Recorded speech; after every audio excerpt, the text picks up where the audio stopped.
सभी को जय मूल निवासी। और ये जो सब्जेक्ट है, इस सब्जेक्ट के ऊपर मेरा बहुत दिनों से फोकस था। इस तरह की एट्रोसिटी, लिंचिंग और ये सारा का सारा जो सिनेरियो जो इधर इसका जो प्रभाव जो है ज्यादा दिखने लग गया समाज में। ये चल बहुत दिनों से रहा है, क्योंकि इनके लिए कोई भी ऐसा रिलीजन, ऐसी आइडियोलॉजी, ऐसी फिलॉसफी जिसमें यूनिफिकेशन होता हो, समाज का जुड़ाव होता हो, लोग एक साथ इकट्ठे होते हो,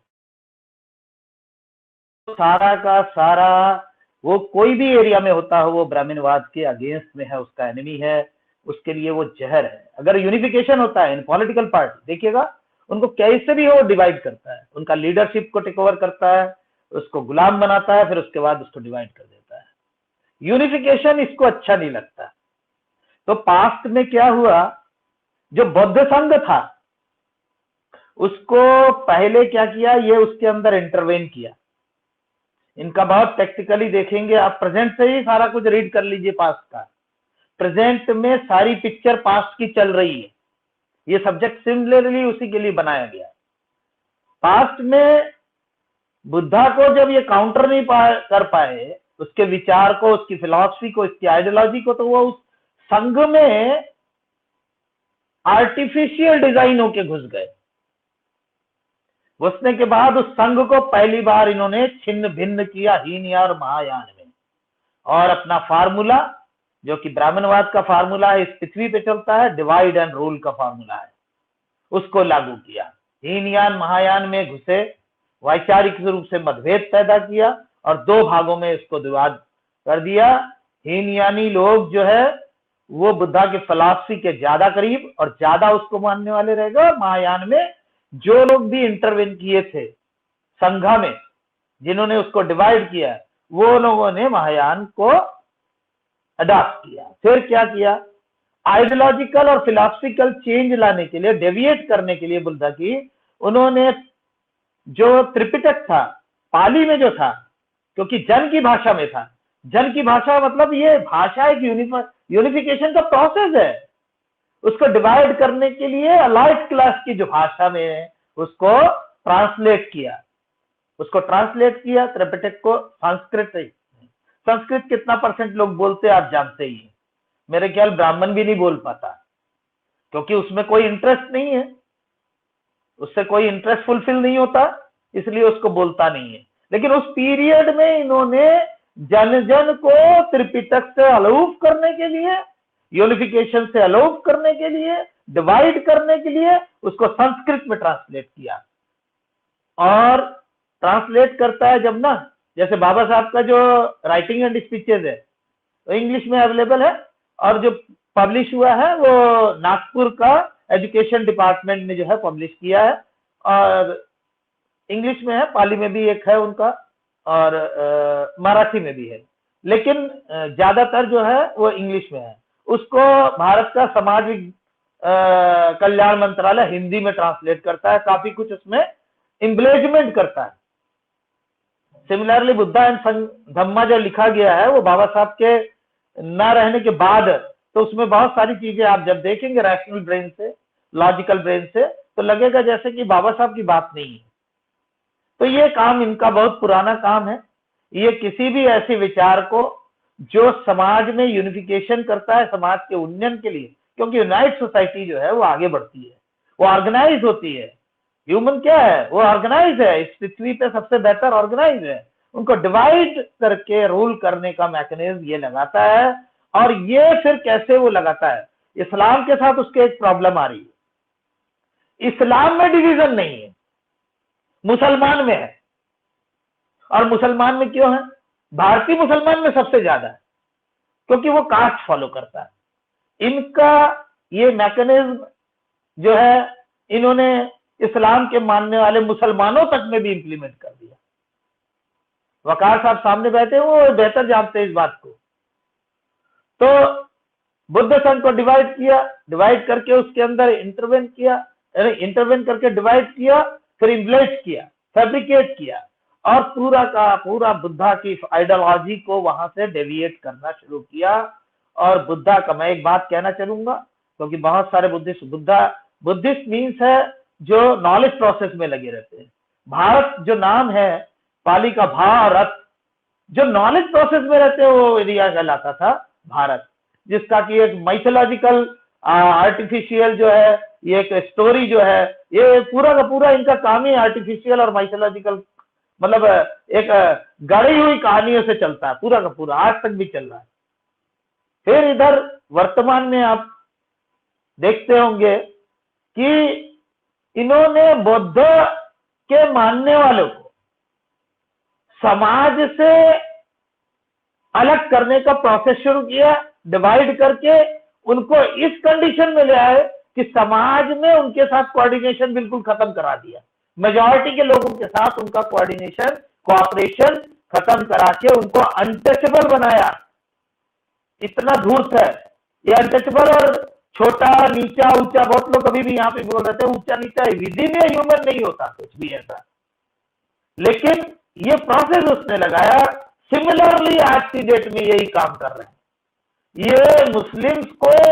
बाकी जो सिटीजन्स है, आज उन्होंने क्या किया आधुनिक युग में, जो मुस्लिम्स है जो पास्ट में इस देश के मूल निवासी थे, देखिए इस देश के मूल निवासी मुस्लिम हो सकता है ये कम जानते हो कि वो मूल निवासी है, लेकिन ब्राह्मण जानता है कि इस देश में कौन मूल निवासी है। उसका ओवरऑल ऑब्जेक्टिव क्या है, इस देश के मूल निवासियों को बेकार कराना, उनके ड्यूज न देना और इस देश की धन संपदा को लूटना, ये ओवरऑल ऑब्जेक्टिव है उनका। विदाउट एनी हार्डशिप इंजॉयमेंट चाहिए उसको। आप देखो झारखंड में परसेंटेज ऑफ मूल निवासी आदिवासी ज्यादा है, लेकिन उनके पास अगर परसेंटेज के हिसाब से देखा जाए तो वहां की जो संपदा है उसका 1% भी नहीं है उनके पास। और लीडरशिप को थ्रेट करके कैसे मैनेज करते हैं ये वर्तमान में बहुत अच्छे से दिखाई दे रहा है। वहां की जो पॉलिटिकल लीडरशिप है nowadays they work for the so called Indian, मैं तो ये कहूंगा इंडियन नहीं है, आउटसाइडर है। इसलिए इस देश के मूल निवासियों को डिफरेंट मैकेनिज्म से डिवाइड करता है। पास्ट में बुद्ध संघ को डिवाइड किया, उसके लोगों को मार्जिनलाइज किया, हाशिए में ढकेलने के बाद मेजॉरिटी को अपनी गुलाम और रिलीजन भी नहीं कह सकते, पॉलिटिकल स्लेव बना के जो उसके विरोधी तत्व थे, विरोधी तत्व को मानने वाले थे, उनको हाशिए पे ढकेल कर अछूत बना दिया। सिमिलर प्रैक्टिस आज की डेट में ये कर रहा है। ग्राउंड बताता है रिलीजियस, करता है पॉलिटिक्स। कैसे करता है? बाबा साहब डॉक्टर अंबेडकर ने एनिहिलेशन ऑफ कास्ट में एक स्टेटमेंट दिया है, Hinduism not a religion, it is a type of politics like fascism and Nazism. हमारे लोग पता नहीं इसको रिलीजन की फॉर्म में क्या आइडेंटिफाई करते हैं, it is pure form of A fascist and Nazi philosophy के ऊपर आधारित एक पॉलिटिक्स है। इसको पॉलिटिक्स की फॉर्म में रिकॉग्नाइज करिए, इसकी चर्चा पॉलिटिक्स की फॉर्म में करिए, कभी भी रिलीजन की फॉर्म में ना करिए। रिलीजन का तो कैरेक्टर होता है, बाबा साहब डॉक्टर अम्बेडकर ने उसके बारे में बताया। जिस भी फिलॉसफी आइडियोलॉजी में liberty, equality, fraternity and justice है, वही रिलीजन है। With in the human humanity he religion है। पूछ के देखिए किसी भी रिलीजन को फॉलो करने वालों को, क्या वो ह्यूमैनिटी को नहीं फॉलो करता? तो अगर मैकेनिज्म ऑफ हिंदुइज्म ह्यूमैनिटी के अगेंस्ट में है, डिवीजन में है, और दूसरा एक चीज और एक महत्वपूर्ण फैक्टर और भी है जिसको इंप्लीमेंट करता है, हेट पॉलिटिक्स एस्टेब्लिश करता है। पास्ट में क्या किया, उनको हाशिए में ढकेला, दूसरों लोगों से अलग किया और पॉलिटिक्स को रिलीजन घोषित करके उसको एस्टेब्लिश कर दिया, लोगों को ग्रेडेड इनइक्वल बना के। उन्होंने जो पॉलिटिक्स खेला उसका सबसे स्ट्रांग टूल उनके पास कुछ है, वो है ग्रेडेड इनइक्वल सोसाइटी। मतलब डिवीजन 2 पार्ट में 3 पार्ट में नहीं है, 6,500 जातियों में है। और जातियों को जो पॉलिटिक्स है उसको धर्म बता के एयरटाइट पॉकेट में फिक्स कर दिया कि वो यूनाइट ना हो पाए। आज तक आधुनिक काल में भी यूनाइट होना मुश्किल हो जा रहा है। लेकिन हमें धन्यवाद देना चाहिए, भारत का संविधान बाबा साहब डॉक्टर अम्बेडकर ने ऐसे संविधान को रचा है, ऐसे संविधान को डिजाइन किया है जो यूनिफिकेशन का है, वो यूनाइट करता है। वहां पे हर सिटीजन को इक्वल राइट्स है, इक्वल राइट से अलूट करता है, इक्वल राइट से जो लोगों को हाशिए में ढकेलता है, ये अगेंस्ट कॉन्स्टिट्यूशन है। इक्वल राइट से रिप्रेजेंटेटिव पार्लियामेंट्री डेमोक्रेसी है। वकार साहब कह रहे हैं कि एक भी मुस्लिम पसमानदा मुस्लिम समाज को तो पहले नहीं देता था, अब मुस्लिम को भी नहीं देता। पार्लियामेंट में और असेंबली में बीजेपी का गवर्नमेंट में एक भी आदमी नहीं है। ये क्या कर रहा है? अगेंस्ट कॉन्स्टिट्यूशन काम कर रहा है, विरोध को बिल्कुल खत्म कर देना चाहता है, मतलब डेमोक्रेसी खत्म कर रहा है। विरोध कहां से आएगा? जहां पे जिस भी फिलॉसफी में यूनिफिकेशन का तत्व होगा उसका ये विरोध करेगा।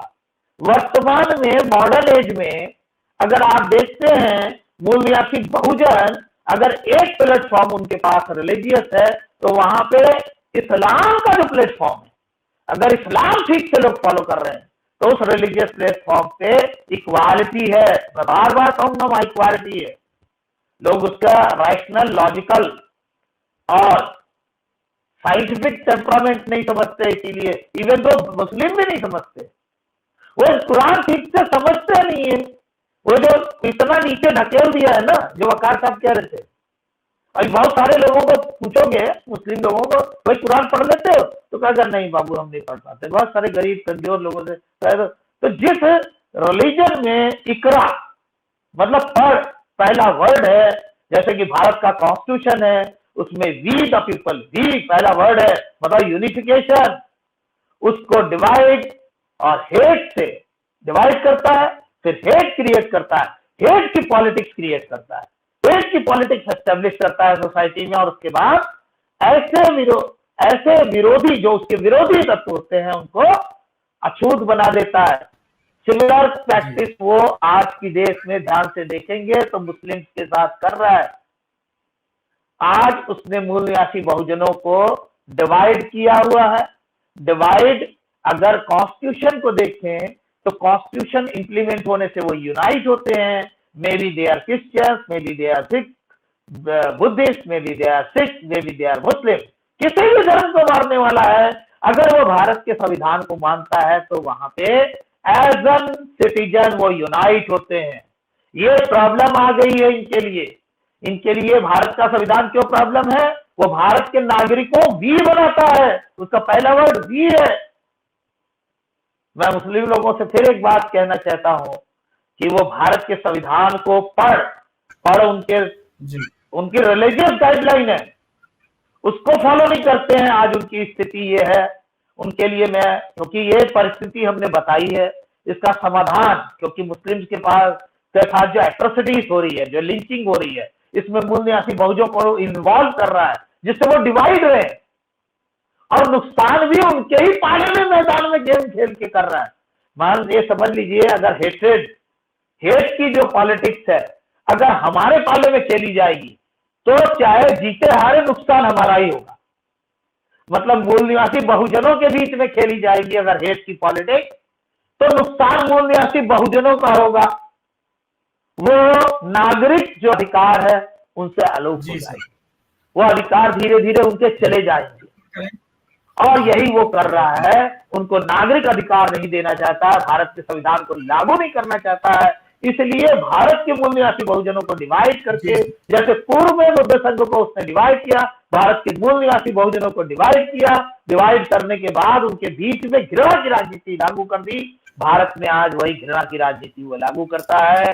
आज गवर्नमेंट इंस्टीट्यूशन, स्टेट जो है, स्टेट ये काम कर रहा है।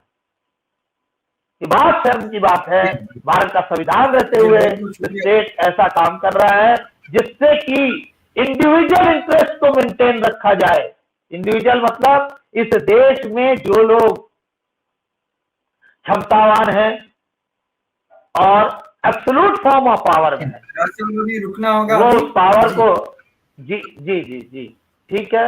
और ये मेरा कहना है, लोगों को डिवाइड की तरफ जाना चाहिए, डिवाइड से अलग होके यूनाइट की तरफ जाना चाहिए। मूल निवासी बहुजनों के लिए कि वो एक अम्ब्रेला के नीचे जाना चाहिए।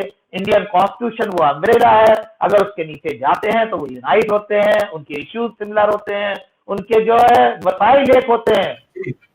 और ये इस्लाम की भी गाइडलाइन है, जितने भी रिलीजन है, मैं कह रहा हूं जितने रिलीजन है, जो रिलीजन नहीं, जिसको पॉलिटिक्स में रिलीजन बोल रहा है उसको रिलीजन ना समझिए, लेकिन जो रिलीजन है उनमें एक कैरेक्टर जरूर दिखता है, वो सिविल सबके साथ बराबरी का व्यवहार करते हैं, जो भी उसके फॉलोअर है, और उसके फॉलोअर को यूनाइट करते हैं।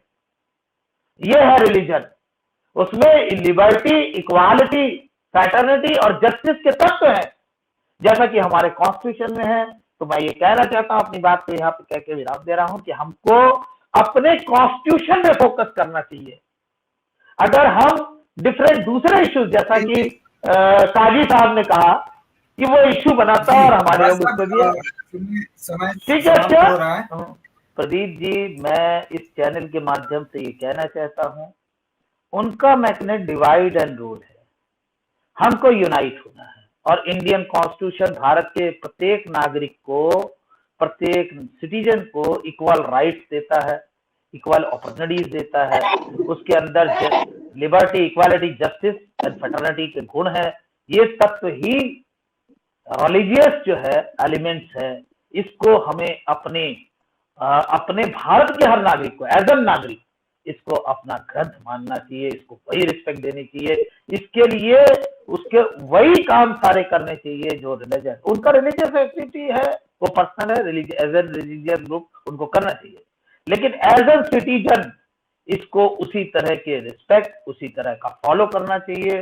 क्योंकि जो डिवाइड करके रूल करना चाहता है उसके लिए कॉन्स्टिट्यूशन सबसे बड़ी प्रॉब्लम है आज की डेट में। ये प्रॉब्लम उसकी, ये इसको हमें एज एन अपॉर्चुनिटीज इस्तेमाल करना चाहिए और मूल निवासी बहुजनों को यूनिफाई, जैसे कि अभी काजी साहब ने कहा, तो बाबा साहब डॉक्टर अम्बेडकर का जन्मदिन मनाना चाहिए, या इस फिलॉसफी जो इस डायरेक्शन की, जो लोगों के अंदर ह्यूमैनिटी का, उन सारे लोगों के बर्थडे सेलिब्रेट करना चाहिए, उनके विचारों को लोगों के बीच में ले जाना चाहिए।